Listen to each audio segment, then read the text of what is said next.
നമസ്കാരം. ജ്യോതിഷശ്രീയുടെ പുതിയൊരു അധ്യായത്തിലേക്ക് എല്ലാ പ്രേക്ഷകർക്കും സ്വാഗതം. നിങ്ങളുടെ ആരുടെയെങ്കിലും വീട്ടിൽ ഞാനിവിടെ പറയുന്ന ചെടികൾ വളർന്നു വരുന്നുണ്ടോ? നിങ്ങളുടെ വീട്ടിൽ, നിങ്ങളുടെ വീടിന്റെ മുറ്റത്ത് അല്ലെങ്കിൽ നിങ്ങളുടെ വീടിനോട് ചേർന്ന് ഈ പറയുന്ന ചെടികൾ വളർന്നു വരുന്നുണ്ടോ? അല്ലെങ്കിൽ നിങ്ങൾ വളർത്തുന്നുണ്ടോ? അങ്ങനെയുണ്ടെങ്കിൽ ഈ വീഡിയോ കാണുന്ന ദിവസം തന്നെ നിങ്ങൾ അത് അവിടെ നിന്നും പിഴുത് കളയണം. ഞാൻ ഈ അധ്യായത്തിൽ പറയുന്ന ചെടികൾ വീടുമുറ്റത്തോ വീടിനോട് ചേർന്നോ ഒരിക്കലും ഒരു കാരണവശാലും വളർത്തരുത്. ഞാനിവിടെ പറയുന്ന ചെടികൾ നിങ്ങളുടെ വീടിന്റെ പരിസരത്തുണ്ടെങ്കിൽ അത് ആ വീട്ടിലെ, ആ കുടുംബത്തിലെ സ്ത്രീകൾക്ക് വളരെയേറെ ദോഷം ചെയ്യും. ആ വീട്ടിലെ, ആ കുടുംബത്തിലെ സ്ത്രീകളുടെ കണ്ണുനീര് ഒരിക്കലും തീരില്ല എന്നുള്ളതാണ്. നിങ്ങൾക്ക് എല്ലാം ഉണ്ടെങ്കിലും ഒരിക്കലും മനസമാധാനത്തോടെ, സന്തോഷത്തോടെ കഴിയുവാൻ കഴിയില്ല എന്നുള്ളതാണ്. ഒന്നിനു പിറകെ ഒന്നായിട്ട് നിരവധിയായിട്ടുള്ള പ്രശ്നങ്ങളും ദുഃഖങ്ങളും സങ്കടങ്ങളും കണ്ണീരും വന്നുകൊണ്ടേയിരിക്കും. നിങ്ങൾ എത്ര വലിയ കോടീശ്വരനാണ് എന്ന് പറഞ്ഞാലും ആ വീട്ടിലെ സ്ത്രീകളുടെ ദുഃഖങ്ങൾ, സങ്കടങ്ങൾ, മനോവേദനകൾ ഒരിക്കലും തീരില്ല. ആ വീട്ടിലെ സ്ത്രീകളെ തേടി എന്നും ഏതെങ്കിലും രീതിയിലുള്ള ദുഃഖം വന്നുകൊണ്ടിരിക്കും. ആ സ്ത്രീകളുടെ കണ്ണുനീര് തോരില്ല എന്നുള്ളതാണ്. അതുകൊണ്ട് ഈ വീഡിയോ കാണുന്ന നിങ്ങൾ, പ്രത്യേകിച്ച് സ്ത്രീകൾ, കുടുംബിനികൾ, വീട്ടമ്മമാർ, നിങ്ങളുടെ വീടിനോട് ചേർന്നോ നിങ്ങളുടെ വീടിന്റെ പരിസരത്തോ ഞാൻ ഈ പറയുന്ന ചെടികളോ മരങ്ങളോ ഒക്കെ വളർത്തുന്നുണ്ട് എങ്കിൽ അത് ഇന്ന് തന്നെ അവിടുന്ന് പിഴുതെറിയുക എന്നുള്ളതാണ്. വാസ്തുപരമായിട്ട് നോക്കിയാലും ഒരു വീടിന് ഏറ്റവും ദോഷം ചെയ്യുന്ന ചെടികളാണ് ഞാൻ ഇവിടെ പറയുന്ന 10 ചെടികൾ. ഈ 10 ചെടികളിൽ ഒരെണ്ണമെങ്കിലും നിങ്ങളുടെ വീട്ടിലോ പരിസരത്തോ ഉണ്ടെങ്കിൽ അത് നിർബന്ധമായും മാറ്റണം. ഇതിൽ ഏറ്റവും പ്രധാനപ്പെട്ടത്, നിങ്ങളുടെ വീടിന്റെ വടക്ക് വശത്ത്, നിങ്ങളുടെ വീടിന്റെ വടക്ക് ഭാഗത്ത് കായ്പുള്ള ഫലങ്ങൾ തരുന്ന ചെടികൾ ഒരിക്കലും വളർത്തുവാൻ പാടില്ല എന്നുള്ളതാണ്. പാവയ്ക്ക അഥവാ കൈപ്പയ്ക്ക അല്ലെങ്കിൽ കാഞ്ഞിരം ഇത്തരത്തിലുള്ള ചെടികളും മരങ്ങളുമൊക്കെ നട്ടു വളർത്തുന്നവരാണെങ്കിൽ അത് അവിടെ നിന്ന് ഇന്ന് തന്നെ, നിങ്ങൾ ഈ വീഡിയോ കേൾക്കുന്ന ദിവസം തന്നെ അത് നശിപ്പിക്കുക. വടക്ക് ഭാഗത്ത് മധുരമുള്ളതോ അല്ലെങ്കിൽ പുളിയുള്ളതോ ആയ ഫലങ്ങൾ മാത്രമേ നട്ടു വളർത്താവൂ എന്നുള്ളതാണ്. മധുരമുള്ള ഫലങ്ങളാണ് വടക്ക് ഭാഗത്ത് നട്ടു വളർത്തേണ്ട പ്രധാനപ്പെട്ട ചെടികൾ എന്ന് പറയുന്നത്. ഒരിക്കലും കയ്പുള്ള ചെടികൾ, കയ്പുള്ള ഫലങ്ങൾ തരുന്ന ചെടികൾ വടക്ക് ഭാഗത്ത് വളർത്തുവാൻ പാടില്ല. അങ്ങനെ വളർത്തുന്ന വീടുകളിൽ എന്നും ദാരിദ്ര്യവും ദുഃഖവും സങ്കടവും മാത്രമായിരിക്കും ഫലം. അപ്പോൾ നിങ്ങളുടെ ആരുടെയെങ്കിലും വീടിന്റെ വടക്ക് ഭാഗത്ത് ഞാൻ ഈ പറഞ്ഞ ചെടികൾ ഉണ്ടെങ്കിൽ ഇന്ന് തന്നെ അവിടുന്ന് പിഴുതു മാറ്റുക. ഇനി നിങ്ങൾ ശ്രദ്ധിക്കേണ്ട രണ്ടാമത്തെ ചെടി എന്ന് പറയുന്നത് ശംഖുപുഷ്പമാണ്. ശംഖുപുഷ്പം വീടിന്റെ ചില ഭാഗങ്ങളിൽ വളരുന്നത് വളരെ നല്ലതാണ്. എന്നാൽ ഞാൻ ഈ പറയുന്ന 2 ഭാഗങ്ങളിൽ ഒരു കാരണവശാലും ശംഖുപുഷ്പം വളർത്തരുത്. അങ്ങനെ ശംഖുപുഷ്പം നിങ്ങൾ വളർത്തുന്നുണ്ട് എങ്കിൽ ആ വീട്ടിലെ ദുഃഖ ദുരിതങ്ങൾ, ദാരിദ്ര്യം ഒരിക്കലും വിട്ടുമാറുകയില്ല എന്നുള്ളതാണ്. ഈ 2 ഭാഗങ്ങളിൽ ശംഖുപുഷ്പം വളർന്നാൽ അവിടെ മൂദേവി വാസം വന്നു ചേരും. അതുപോലെ തന്നെ ആ വീട്ടിലെ സ്ത്രീകൾക്ക് ഒരിക്കലും ദുഃഖ ദുരിതങ്ങള്, സങ്കടങ്ങള്, വേദനകള്, കണ്ണുനീര് വിട്ടുമാറുകയില്ല എന്നാണ് പറയുന്നത്. നാം പറയുന്ന 2 ഭാഗങ്ങളിൽ ഒരു കാരണവശാലും ശംഖുപുഷ്പം വളർത്തരുത്. മറ്റിടങ്ങളിൽ വളർത്തിയതുകൊണ്ട് കുഴപ്പമില്ല. ആ വീട്ടിലെ സ്ത്രീകൾക്ക് ഒരിക്കലും മനപ്രയാസം വിട്ടൊഴിയില്ല. മക്കളെ ഓർത്തുള്ള സങ്കടം, ഭർത്താവിനെ കുറിച്ചുള്ള സങ്കടം, എന്തു തന്നെ ചെയ്താലും എത്ര തന്നെ പരിശ്രമിച്ചാലും ഫലം കിട്ടാത്ത അവസ്ഥ, മക്കൾ ഗതി പിടിക്കാത്ത അവസ്ഥ, മക്കളെ എത്ര തന്നെ പ്രഗത്ഭരായാലും അവർക്ക് എങ്ങും എത്തുവാൻ കഴിയുകയില്ല. അതുകൊണ്ട് തന്നെ മക്കളെ ഓർത്ത് ആ വീടുകളിലെ, അത്തരം വീടുകളിലെ സ്ത്രീകൾക്ക് എന്നും തോരാ കണ്ണീര് മാത്രമായിരിക്കും ഫലം. ശംഖുപുഷ്പം വളർത്താൻ പാടില്ലാത്ത ഏറ്റവും പ്രധാനപ്പെട്ട സ്ഥലം എന്ന് പറയുന്നത് അലക്കുകല്ലിനോട് ചേർത്തുള്ള ഭാഗമാണ്. അലക്കുകല്ലിനോട് ചേർന്നുള്ള ഭാഗത്ത് ഒരിക്കലും ശംഖുപുഷ്പം വളർത്താൻ പാടില്ല. അങ്ങനെ വളർത്തിയാൽ ഇരട്ടി ദോഷമാണ്. ആ വീട് തന്നെ മുടിഞ്ഞു പോകുന്ന അവസ്ഥയിലേക്ക് മാറും. വളരെയധികം ശ്രദ്ധിക്കേണ്ട കാര്യമാണ്. ഒരിക്കലും നിങ്ങളുടെ അലക്കുകല്ലിനോട് ചേർന്ന് ശംഖുപുഷ്പം നിൽക്കാൻ പാടില്ല, വളർത്താൻ പാടില്ല. അതുപോലെ തന്നെ നിങ്ങളുടെ ബാത്റൂമിനോട് ചേർന്ന് ഒരിക്കലും ശംഖുപുഷ്പം വളരാൻ പാടില്ല. ഈ വീഡിയോ കാണുന്ന ആരുടെയെങ്കിലും വീട്ടില് ശംഖുപുഷ്പം അലക്കുകല്ലിനോട് ചേർന്നോ അല്ലെങ്കിൽ ബാത്റൂമിന് അടുത്തായോ നിൽപ്പുണ്ടെങ്കിൽ അത് അവിടെ നിന്ന് നശിപ്പിച്ച് കളയുക, അല്ലെങ്കിൽ അത് അവിടെ നിന്ന് പറിച്ച് മറ്റൊരു സ്ഥലത്ത് നടുക. ഈ 2 ഭാഗങ്ങളിലും, അലക്കുകല്ലിനോട് ചേർന്നുള്ള ഭാഗങ്ങളിലും ബാത്റൂമിന് അടുത്തുള്ള സ്ഥലങ്ങളിലും ഒരിക്കലും ശംഖുപുഷ്പം വരാൻ പാടില്ല. അവിടെ മൂദേവി വാസമുള്ള സ്ഥലമാണ്. മൂദേവി വാസമുള്ള സ്ഥലത്ത് ഒരിക്കലും ശംഖുപുഷ്പം വളരാൻ പാടില്ല. ഇതാണ് രണ്ടാമത്തെ കാര്യം. ഇക്കാര്യത്തിൽ യാതൊരുവിധ സംശയവും നിങ്ങൾക്ക് വേണ്ട. അത്തരത്തിൽ എവിടെയെങ്കിലും നിൽപ്പുണ്ടെങ്കിൽ അത് ഇന്ന് തന്നെ നശിപ്പിക്കുക, അല്ലെങ്കിൽ അവിടെ പറിച്ച് നടുക. ഇനി മൂന്നാമത്തെ പ്രധാന ഭാഗം എന്ന് പറയുന്നത് ഈശാന കോണാണ്. അതായത് വീടിന്റെ വടക്കും കിഴക്കും മൂലകൾ ചേർന്ന് വരുന്ന ഭാഗം, വടക്ക് കിഴക്കേ മൂല. ഈ ഭാഗത്ത് ഒരിക്കലും മുള്ളുള്ള ചെടികൾ വളരുവാൻ പാടില്ല എന്നുള്ളതാണ്. വീടിന്റെ വടക്ക് കിഴക്ക് ഭാഗത്ത് ഒരു കാരണവശാലും കള്ളിമുള്ള്, കള്ളിപ്പാല, റോസാ ചെടികൾ, മുരുക്ക്, മരുത് തുടങ്ങിയ മുള്ളുള്ള ചെടികൾ ഒരു കാരണവശാലും നിങ്ങൾ നട്ടു വളർത്തരുത്. അതവിടെ നിന്നാൽ ആ വീട് മുടിയുക തന്നെ ചെയ്യും. ഈ വീഡിയോ കേൾക്കുന്ന ആരുടെയെങ്കിലും വീട്ടിലെ ഈശ്വര സാന്നിധ്യം നിറഞ്ഞു തുളുമ്പുന്ന ഈശാന കോണിൽ വടക്ക് കിഴക്കേ മൂലയിൽ ഞാനീ പറഞ്ഞ മുൾച്ചെടികൾ ആരെങ്കിലും നട്ട് വളർത്തുന്നുണ്ട് അല്ലെങ്കിൽ വളർന്നു നിൽപ്പുണ്ട് എങ്കിൽ ഇന്ന് തന്നെ അവിടുന്ന് അത് പറിച്ചു കളയുക, അത് നശിപ്പിച്ച് കളയുക. ഒരിക്കലും മുൾച്ചെടികൾ വടക്ക് കിഴക്കേ കോണിൽ പാടില്ല. ഇത്തരത്തിൽ മുൾച്ചെടികൾ വടക്ക് കിഴക്ക് ഭാഗത്തു നിന്നാൽ അത്തരം വീടുകളിലെ സ്ത്രീകൾക്ക് ഒരിക്കലും കണ്ണീര് ഒഴിയുകയില്ല എന്നുള്ളതാണ്. എന്തു തന്നെ നേട്ടമുണ്ടായാലും ആ സ്ത്രീകൾക്ക്, അവിടുത്തെ സ്ത്രീകൾക്ക് എന്നും ദുഃഖദുരിതം മാത്രമായിരിക്കും ഫലം. ജീവിതത്തിൽ എന്തൊക്കെ ഉണ്ടായാലും, പണമുണ്ട് അല്ലെങ്കിൽ മറ്റ് സൗകര്യങ്ങളുണ്ട്, ഇതൊക്കെ ഉണ്ട് എങ്കിലും ആ വീടുകളിലെ സ്ത്രീകൾക്ക് ഒരിക്കലും മനസമാധാനം ഉണ്ടാവുകയില്ല. മാനസിക വിഷമം വിട്ടൊഴിഞ്ഞ ഒരു സമയമേ ഉണ്ടാവുകയില്ല. എന്നും മനസ്സിന് അസ്വസ്ഥതകൾ മാത്രമായിരിക്കും.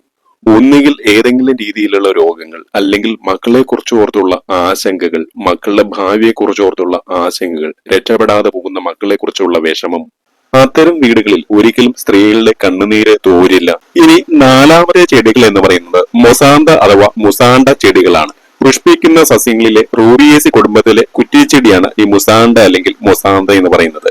ഈ മുസാണ്ട അഥവാ മൊസാന്ത ചെടികൾ വളർത്തുന്ന വീടുകളിൽ ഒരിക്കലും കടബാധിതകൾ വിട്ടൊഴിയുകയില്ല. കടം കയറി അത്തരം വീടുകൾ നശിച്ചു പോവുക തന്നെ ചെയ്യും. പല സമ്പന്ന വീടുകളിലും ഇത്തരം മുസാണ്ട ചെടികൾ വളർത്താറുണ്ട്. പക്ഷെ ഈ ചെടികൾ നട്ടു വളർത്തിയതിനു ശേഷം അവരുടെ സമ്പത്ത് നശിച്ചു പോയിട്ടുള്ള ചരിത്രം മാത്രമേ നമ്മൾ കേട്ടിട്ടുള്ളൂ. അത്തരം വീടുകൾ സാമ്പത്തികമായി മുടിഞ്ഞു പോകും എന്നുള്ളതാണ്. എത്ര സമ്പത്തുള്ള വീടായാലും ആ വീട്ടിൽ ഇത്തരം ചെടികൾ വളർത്തിയാൽ ആ വീട്ടിലെ സമ്പത്തെല്ലാം ഇല്ലാതാകും, തന്നെ ക്ഷയിച്ചു പോകും എന്നുള്ളതാണ്. പല സമ്പന്ന കുടുംബങ്ങളിലും ഇത്തരത്തിൽ മൊസാന്ത ചെടികൾ നട്ടു വളർത്തിയതിനു ശേഷം പിന്നീട് അവ നശിപ്പിക്കുകയാണ് ചെയ്തിട്ടുള്ളത്. നിങ്ങളുടെ ആരുടെയെങ്കിലും വീടുകളിൽ ഇത്തരം മൊസാന്ത ചെടികൾ ഉണ്ടെങ്കിൽ അത് അവിടെ നിന്ന് നശിപ്പിച്ച് കളയുക, പൂർണ്ണമായിട്ടും നശിപ്പിച്ച് കളയുക. വീടിന്റെ മുൻഭാഗത്ത് മാത്രമല്ല, വീടിന്റെ ഏത് ഭാഗത്തായാലും മൊസാന്ത ചെടികൾ വളർത്താതിരിക്കുന്നത് ഏറ്റവും നല്ലത്. അത് വീടിന്റെ തിരുമുറ്റത്തായാലും വീടിന്റെ മറ്റു ഭാഗങ്ങളിലും ഒരിക്കലും മൊസാന്ത ചെടികൾ വളർത്തരുത്. ഇനി പറമ്പിലാണെങ്കിലും മൊസാന്ത ചെടികൾ നട്ടു വളർത്താതിരിക്കുന്നതാണ് ഏറ്റവും നല്ലത്. അത് എവിടെ നിന്നാലും ആ വീടിന്, ആ സ്ഥലത്തിന്റെ ഉടമയ്ക്ക് ദോഷം ചെയ്യും. അത്തരം വീടുകളിൽ സമ്പത്ത് ഒരിക്കലും നിൽക്കില്ല. അപ്പോൾ ഇതാണ് നാലാമത്തേത്. ഇനി അഞ്ചാമത്തേത് എന്ന് പറഞ്ഞാൽ നമ്മൾ എല്ലാവരും നമ്മുടെ വീടുകളിൽ വളർത്തുന്ന ഒരു ചെടിയാണ് മണി പ്ലാന്റ്. എന്നാൽ ഈ മണി പ്ലാന്റ് നിങ്ങളുടെ ആരുടെയെങ്കിലും വീടിന്റെ വടക്ക് കിഴക്കേ മൂലയില്, വടക്ക് കിഴക്ക് ഭാഗത്ത് ഈ മണി പ്ലാന്റ് വളർത്തുന്നുണ്ട് എങ്കിൽ അത് വളരെ ദോഷം ചെയ്യുന്ന ഒന്നാണ്. അതിനേക്കാളും വലിയൊരു ദോഷം നിങ്ങൾക്ക് വരുവാനില്ല എന്നുള്ളതാണ്. വീടിന്റെ വടക്ക് കിഴക്ക് ഭാഗത്ത് ആരെല്ലാം മണിപ്ലാന്റ് വളർത്തിയിട്ടുണ്ടോ അത്തരം വീടുകളിലെല്ലാം ദുഃഖ ദുരിതങ്ങൾ ഒരിക്കലും വിട്ടുമാറിയില്ല. അത്തരം വീടുകളെല്ലാം നശിച്ചു പോയ ചരിത്രം മാത്രമേ ഉള്ളൂ.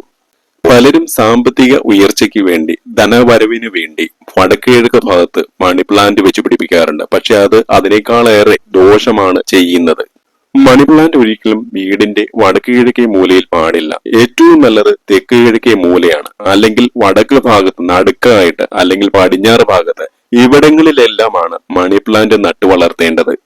വടക്ക് ഭാഗവും കിഴക്ക് ഭാഗവും ചേരുന്ന വടക്ക് കിഴക്ക് ഭാഗത്ത് ഏതെല്ലാം വീടുകളിൽ മണി പ്ലാന്റ് വളരുന്നുണ്ടോ അത്തരം വീടുകളെല്ലാം മുടിഞ്ഞു പോവുക തന്നെ ചെയ്യും. അത്തരം വീടുകളിലെ സമ്പത്ത് ക്ഷയിച്ചുകൊണ്ടേയിരിക്കും. വരവിൽ കവിഞ്ഞ ചെലവായിരിക്കും അത്തരം വീടുകളിൽ സംഭവിക്കുക. നിങ്ങളിൽ ആരെങ്കിലും വടക്ക് കിഴക്കേ ഭാഗത്ത് മണി പ്ലാന്റ് വളർത്തുന്നുണ്ടെങ്കിൽ അത് അവിടെ നിന്ന് മാറ്റുക. അത് തെക്ക് കിഴക്ക് ഭാഗത്തോ അല്ലെങ്കിൽ വടക്ക് ഭാഗത്ത് മധ്യത്തിലോ പടിഞ്ഞാറ് ഭാഗത്തേക്ക് മാറ്റുക. ഇന്ന് തന്നെ അത് ചെയ്യുക. അടുത്തത് വളരെ പ്രധാനപ്പെട്ട ഒരു ചെടിയാണ് ഈ പടത്തിൽ കാണിച്ചിട്ടുള്ള ഇത്തി എന്ന് പറയുന്ന ചെടി. ഇത്തി ഒരിക്കലും നമ്മുടെ വീടിനോട് ചേർത്ത് വളർത്താൻ പാടില്ലാത്ത, വീടിന്റെ പരിസരത്ത് വളർത്താൻ പാടില്ലാത്ത ഒരു ചെടിയാണ് ഇത്തിച്ചെടി എന്ന് പറയുന്നത്. നിങ്ങളുടെ ആരുടെയെങ്കിലും പുരയിടത്തിന്റെ പരിസരത്ത് വേലി കെട്ടി തിരിക്കാത്ത, മതില് കെട്ടാത്ത വീടിന്റെ പറമ്പിൽ ഇത്തി ഉണ്ടെങ്കിൽ അത്തരം ഇത്തി ഇന്ന് തന്നെ നശിപ്പിക്കുക. അതായത് നമ്മുടെ വീടിന് മതിൽ കെട്ടില്ലെങ്കിൽ വീടിനോട് ചേർന്നുള്ള പറമ്പിലും ഒരിക്കലും ഇത്തി പാടില്ല. വീടിന്റെ പരിസരങ്ങളിൽ പാടില്ല. മതിൽ കെട്ടിയിട്ടില്ലെങ്കിൽ വീട്ടിലുള്ള പറമ്പിലും ഇത്തി പാടില്ല എന്നുള്ളതാണ്. നമ്മുടെ വീടിന്റെ പരിസരങ്ങളിൽ എവിടെയെങ്കിലും ഇത്തി നിന്നാൽ ആ വീടുകളിൽ എന്നും ദുഃഖം അലയടിക്കും. അത്തരം വീടുകളിൽ സങ്കടം വിട്ടൊഴിയില്ല. ആ വീട്ടുകാർക്ക് എന്നും കണ്ണീരുകൾ മാത്രമായിരിക്കും ഉണ്ടാവുക.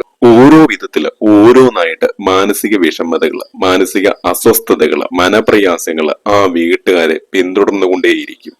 നിങ്ങളുടെ ആരുടെയെങ്കിലും വീടുകളിൽ ഇത്തി നിപ്പുണ്ടെങ്കിൽ അത് ഇന്ന് തന്നെ വെട്ടിക്കളയുക. അതുപോലെ ഇത്തിത്തൈകൾ മുളച്ചു വരുന്നുണ്ടെങ്കിൽ ആ മുളച്ചു വരുന്നത് അതോടെ പിഴുതെടുത്ത് കളയുക. ഇത്തിത്തൈ വളർത്തണമെന്നുണ്ടെങ്കിൽ നമുക്ക് വളർത്താം. പക്ഷെ അത് വീടിനകത്ത് പാടില്ല, മതിൽക്കെട്ടിനകത്ത് പാടില്ല. മതില് കെട്ടി തിരിച്ച് അതിന്റെ പുറം ഭാഗത്ത് മാത്രമേ വളർത്താവൂ എന്നുള്ളതാണ്. സാധാരണ പക്ഷികളൊക്കെ ഇതിന്റെ കായ്കള് കൊണ്ടുവന്ന് നമ്മുടെ പറമ്പിലോ വീടിന്റെ പരിസരങ്ങളിലേക്ക് ഇടാം. അങ്ങനെ പൊട്ടിമുളച്ച് ഈ തൈകൾ ഉണ്ടാവും. അത്തരത്തിൽ തൈകൾ ഉണ്ടാവുകയാണെങ്കിൽ അത് വെട്ടിക്കളയുക. നമ്മുടെ വീടിനോട് ചേർന്നുള്ള ഭാഗങ്ങളിൽ ഒരിക്കലും ഇത്തി വളരാൻ പാടില്ല. അങ്ങനെ വളർന്നാൽ ഞാൻ ആദ്യം പറഞ്ഞതുപോലെ ദുഃഖ ദുരിതങ്ങൾ നമ്മളെ വിട്ടു പോവുകയില്ല. അടുത്തത് നിങ്ങളുടെ വീടിന്റെ കന്നിമൂലയിൽ ഒരിക്കലും വളരാൻ പാടില്ലാത്ത 3 ചെടികളാണ്. ഞാൻ ഈ പറയുന്ന 3 ചെടികൾ ഒരിക്കലും വീടിന്റെ കന്നിമൂലയിൽ വളരാൻ പാടില്ല, അത് വളർത്താൻ പാടില്ല. അങ്ങനെ കന്നിമൂലയിൽ ഈ 3 ചെടികൾ വളർന്നാൽ ഇരട്ടി ദോഷമാണ്, മഹാദോഷമാണ് ആ വീടിന് ഉണ്ടാവുക. തുളസി, മന്ദാരം, മഞ്ഞൾ ഈ 3 ചെടികളാണ് നമ്മൾ വീടിന്റെ കന്നിമൂലയിൽ ഒരിക്കലും വളർത്താൻ പാടില്ലാത്ത 3 ചെടികൾ. ഈ ചെടികൾ അങ്ങനെ വളർത്തിയാൽ വീട്ടിലെ സ്ത്രീകൾക്കും കുഞ്ഞുങ്ങൾക്കും വളരെ ദോഷമാണ്. മഹാലക്ഷ്മി സാന്നിധ്യമുള്ള ഈശ്വരപ്രീതിയുള്ള 3 ചെടികളാണ് തുളസിയും മഞ്ഞളും മന്ദാരവും. ഈ 3 ചെടികളും ഈശ്വരപ്രീതിയുള്ള ഈ 3 ചെടികളും ഒരിക്കലും കന്നിമൂലയിൽ വളർത്താൻ പാടില്ല. കാരണം കന്നിമൂല എന്ന് പറയുന്നത് അസുര ദിക്കാണ്. അസുര ദിക്കിൽ ഒരിക്കലും ഈ പുണ്യ ചെടികൾ, ഈശ്വരാധീനമുള്ള ചെടികൾ വളരുവാൻ പാടില്ല. സ്ത്രീകൾ, വീട്ടമ്മമാർ ഇത് പ്രത്യേകം മനസ്സിലാക്കണം. കന്നിമൂല എന്ന് പറയുന്നത് ഊർജ പ്രസാരണമുള്ള മൂലയാണ്. പക്ഷെ അവിടെ പുണ്യ ചെടികൾ ഒരിക്കലും വളരാൻ പാടില്ല. ഏതെല്ലാം വീടിന്റെ കന്നിമൂലയിലാണോ ഈ തുളസിയും മഞ്ഞളും മന്ദാരവും എല്ലാം വളർന്നിട്ടുള്ളത്, അത്തരം വീടുകളെല്ലാം തളർച്ച ബാധിച്ച് ക്ഷയിച്ചു പോയിട്ടേ ഉള്ളൂ. അപ്പോൾ ഒരു കാരണവശാലും ഈ 3 ചെടികളും അവിടെ വളർത്തരുത്. അറിഞ്ഞിരുന്നുകൊണ്ട് നിങ്ങൾ ദോഷം വരുത്തി വെക്കരുത്. കന്നിമൂലയിൽ ഈ ചെടികൾ വളരുന്നത് ഐശ്വര്യമാണെന്ന് കരുതി ഒരിക്കലും ഈ 3 ചെടിയുടെയും ഒരു തൈ പോലും അവിടെ വെച്ചു പിടിപ്പിക്കാതിരിക്കുക. അതുപോലെ മറ്റ് 2 ചെടികളാണ് മുരിങ്ങയും കറിവേപ്പും. മുരിങ്ങയും കറിവേപ്പും എല്ലാ വീടുകളിലും വേണം. പക്ഷെ നമ്മുടെ കിണറിനോട് ചേർന്നുള്ള ഭാഗങ്ങളിൽ ഒരിക്കലും മുരിങ്ങയും കറിവേപ്പും വരാൻ പാടില്ല എന്നുള്ളതാണ്. നിങ്ങളുടെ ആരുടെയെങ്കിലും വീടിന്റെ കിണറിനോട് ചേർന്നുള്ള ഭാഗങ്ങളിൽ കിണറിനരികെ മുരിങ്ങയോ അല്ലെങ്കിൽ കറിവേപ്പോ നിൽപ്പുണ്ടെങ്കിൽ അത് മഹാദോഷമാണെന്ന് തിരിച്ചറിയുക. കിണറിനരികെ മുരിങ്ങയും കറിവേപ്പും നിൽക്കുന്നത് വാസ്തുദോഷമാണ്. അപ്പോൾ നിങ്ങളുടെ വീട്ടിലെ കിണറുണ്ട്, കിണറിനടുത്ത് മുരിങ്ങ അല്ലെങ്കിൽ കറിവേപ്പ് ഉണ്ട് എങ്കിൽ ആ കറിവേപ്പ് ഒരിക്കലും അവിടെ നിൽക്കാൻ പാടില്ല. അത് വെട്ടി നശിപ്പിച്ച് കളയുക. കാരണം അത്തരത്തിൽ കറിവേപ്പ് കിണറിനരികിൽ നിൽപ്പുണ്ടെങ്കിൽ ആ വീട്ടിലെ സ്ത്രീകൾക്ക് പല വിധത്തിൽ രോഗങ്ങൾ വന്നു ചേരും. തീരാവ്യാധികളും മാനസിക വിഷമതകളും മാനസിക പ്രയാസങ്ങളും ഉണ്ടാക്കുന്നതാണ്. മുരിങ്ങ, കറിവേപ്പ് ഈ 2 വൃക്ഷങ്ങൾ നിങ്ങളുടെ വീടിന്റെ കിണറിനരികിൽ നിൽപ്പുണ്ടെങ്കിൽ ഒരിക്കലും ആ വീട്ടിൽ മനസമാധാനത്തോടെ കിടന്നുറങ്ങാൻ കഴിയില്ല. സ്ത്രീകൾക്ക് പല വിധത്തിലുള്ള രോഗങ്ങൾ വന്നുവിടും. അപ്പോൾ ഒരിക്കലും കിണറിനോട് ചേർന്ന് കറിവേപ്പും മുരിങ്ങയും വളർത്താൻ പാടില്ല. അതുപോലെ മറ്റൊരു മരം വാളംപുള്ളി മരമാണ്. വീടിന്റെ തെക്ക് പടിഞ്ഞാറ് ഭാഗത്ത് പുളിമരം വന്നാൽ ആ വീടിന്റെ അധോഗതി തുടങ്ങി എന്ന് ചുരുക്കം. നിങ്ങളുടെ ആരുടെയെങ്കിലും വീടിന്റെ കന്നിമൂലയ്ക്ക്, അതായത് തെക്ക് പടിഞ്ഞാറ് മൂലയ്ക്ക് പുളിമരം നിൽപ്പുണ്ടെങ്കിൽ അത് അവിടെ നിന്ന് വെട്ടിക്കളയുക. ഈ പുളിമരം തന്നെ മുളച്ചു വരും കേട്ടോ. വാളംപുള്ളി ആയാലും കുടംപുള്ളി ആയാലും തന്നെ മുളച്ചു വരും. പുളിമരം എപ്പോഴും നമ്മുടെ വീടിന്റെ തെക്ക് ഭാഗത്ത് ഒത്ത മധ്യത്തിലായിരിക്കണം. ഒരിക്കലും അങ്ങോട്ടും ഇങ്ങോട്ടും മാറാൻ പാടില്ല. ഒത്ത നടുക്കായിരിക്കണം പുളിമരം വളരേണ്ടത്. അങ്ങനെ വളർന്നു കഴിഞ്ഞാൽ അത് സർവ്വ ഐശ്വര്യമാണ്. അതും വീടിന്റെ മതിലിന്റെ പുറത്ത് വളരുന്നതാണ് ഏറ്റവും ശുഭകരം. തെക്ക് ഭാഗത്ത് പടിഞ്ഞാറോട്ട് നീങ്ങിയാണ് നിൽക്കുന്നതെങ്കിൽ അത് മുറിച്ചു മാറ്റി അത് നശിപ്പിച്ച് കളയണം. അടുത്ത വൃക്ഷം എന്ന് പറയുന്നത് കടപ്ലാവാണ്. വീടിനോട് ചേർന്ന് ഏതെല്ലാം സ്ഥലങ്ങളിൽ കടപ്ലാവ് വന്നിട്ടുണ്ടോ അത്തരം വീടുകളെല്ലാം നശിച്ചു പോയ ചരിത്രം മാത്രമേ കേട്ടിട്ടുള്ളൂ. അങ്ങനെ കടപ്ലാവ് വീടിനോട് ചേർന്ന ഭാഗങ്ങളിൽ ഉണ്ടെങ്കിൽ ആ വീട്ടിലെ ഗൃഹനാഥനും ഗൃഹനാഥയ്ക്കും ഒരിക്കലും ദുരിതം വിട്ടൊഴിയുകയില്ല. ദുരിതം മാറിയ സമയം അവരുടെ ജീവിതത്തിൽ വന്നു ചേരുകയില്ല. അത്തരം വീടുകളിൽ എന്നും ഒന്നും ദുരിതം മാത്രമേ ഉണ്ടാവുള്ളൂ. ഒന്ന് തീരുമ്പോൾ മറ്റൊരു പ്രശ്നം, അങ്ങനെ നീണ്ടുപോകും. ധനം മാത്രമല്ല, ധനമുള്ളവരാണെങ്കിൽ പോലും സ്വസ്ഥതയില്ലാത്ത, മനസ്സിന് സ്വസ്ഥതയില്ലാത്ത ജീവിതമായിരിക്കും. തലമുറകളായിട്ട് കൈമാറിയ സ്വത്തുകൾ ഉണ്ടാവാം, ധനമുണ്ടാകും, മറ്റ് സമ്പത്തുകൾ ഉണ്ടാകാം. ഒരിക്കലും അത് മനസമാധാനം കൊടുക്കുകയില്ല എന്നുള്ളതാണ്. അത്തരം വീടുകളിലെ അച്ഛനമ്മമാരും മക്കളും തമ്മിൽ ഒരിക്കലും ഒരു സ്വരച്ചേർച്ച ഉണ്ടാവുകയില്ല. എന്നും വഴക്കും വക്കാണവുമായിട്ട് മനസ്സിന് സ്വസ്ഥതയില്ലാതെയായിരിക്കും അവർ ജീവിച്ചു പോരുക.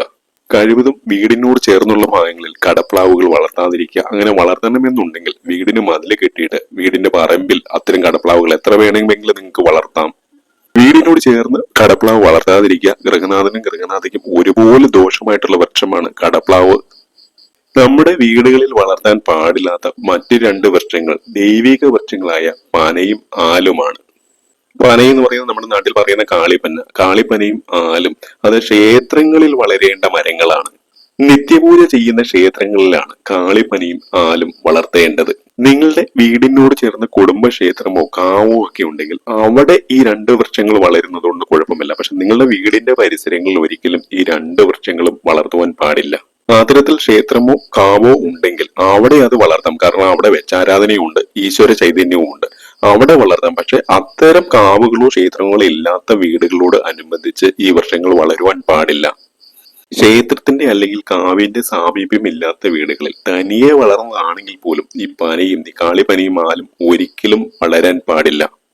അങ്ങനെ ഇവ രണ്ടും വളരുന്ന വീടുകളിൽ ഒരിക്കലും ഒരു എഴുന്നേറ്റം ഉണ്ടാവുകയില്ല, ഒരു ഉയർച്ച ഉണ്ടാവുകയില്ല. എന്നും ഒരു മ്ലാനത മാത്രമായിരിക്കും അവിടങ്ങളിലെ കുടുംബാംഗങ്ങൾക്ക് ഉണ്ടാവുക.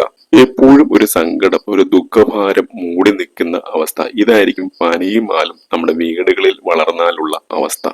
മറ്റൊന്ന്, ഒരുപാട് വീടുകളിൽ വളർത്തുന്ന നാരകമാണ്.